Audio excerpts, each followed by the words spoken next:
Misa here, with a story that's very close and personal to me. The rain was hitting on me, and I can't remember what time it was.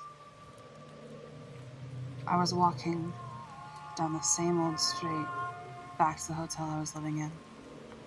Rain was pouring down on my head as I was walking, and as I walked past an old hotel that I couldn't stand the management of. I used to work there as a front desk clerk. This staff had come out, the owner, who went by Peter, began screaming at me and calling me a worthless cunt. I remember just staring at him, adjusting myself while holding a jacket around my body and staring at him, and he came at me almost as if he was going to hit me. And I began to continue walking. I walked past the disgusting, deranged Indian man to whom was about to strike me and ignored him. I already had a horrible night and I couldn't remember why. All I knew is my entire shoulder hurt. I clung to my jacket that was clinging around my body, and I just remember feeling very cold. I walked a little bit further until I made it to the hotel I was living in. As I made it in the hotel, my husband was sitting there making food. I remember he got up out of the chair and came up and talked to me and said, "What's wrong with you?" And I had dropped the jacket and my right arm was missing. And I remember I fell in through the doorway and I thought I was going to topple down at his feet pathetically, but he picked me up and kept me up. He kept me up from the ground. Essentially, my husband had picked me up from the ground and carried me into the bed. And when this had happened, I just remember falling asleep kind of immediately and just praying for him to never leave my side. I remember laying in bed and just feeling cold and thinking, "Please don't ever leave me." I think I muttered it out actually. "I love you, please don't ever leave me." I just remember him sobbing, and when I had woken up, I was completely bandaged. He came to talk to me. He said, "What had happened to you?" I told him there was a man who was claiming he was raping you and beating you. And I stopped him, and I took my hatchet with and slammed it into his face as hard as I could, several times. He says, "What?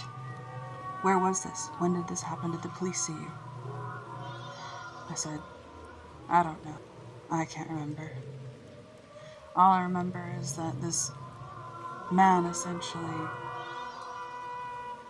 fell to the ground bleeding out, and there was two people, things, the one with black hair, one with blonde hair, who had come up and had stabbed me in the arm. I can't remember what had happened, but I really hated them, so I started hitting them with the axe. I remember that. And then there was someone else, or something else.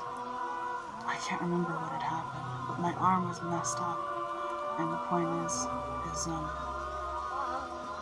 it was shredded, and so I cut my own arm off after, because it was hanging on by the bone, and so I clean cut it by the shoulder so that when I got here you could take care of me. He began to cry and said, "You poor baby." He held on to me very closely and cuddled me in bed.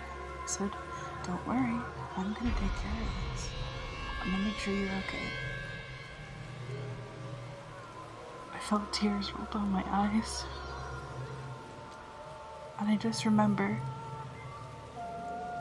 pushing my head into his chest and falling asleep. I felt so comfortable. It was always the moments where he wasn't touching me. I felt the worst has happened to me. When I woke up, I was in a brightly lit room. And he said, "Are you ready?" And I looked at him and I said, "I don't want to be a burden to you my whole life, Dad." And he said, "Sweetheart, you've seen more of the world than some people have ever thought of. Don't you sit here and feel like you've done anything wrong. You know there's children who walk around that are adults who act like they're pedo meat, and you stop them from being organ traffickers. And several of these people who claim to be Christians, who sit here and whine about their lives, they're fucking Nazis who make excuses for them, and you send those motherfuckers to prison. Don't sit here and tell me you're a bad woman, because you're my hero." I cried and he kissed me.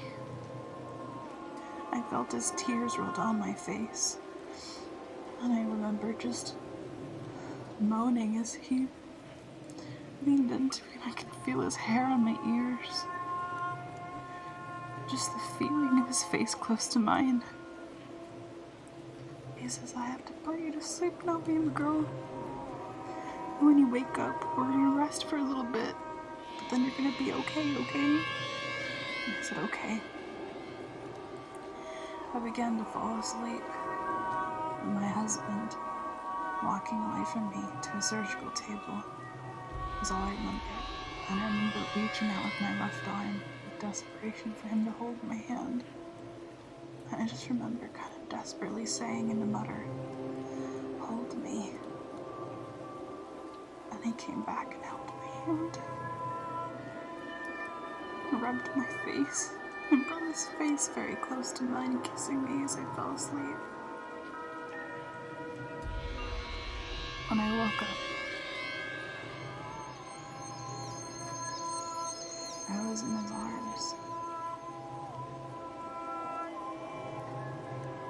And I remember looking to the right and seeing a new arm that looked just like my last arm.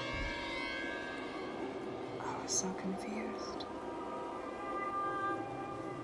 I looked around and I thought to myself, how did this happen? "What do you mean? I've got my arm back." He says, "Sweetheart, do you remember me?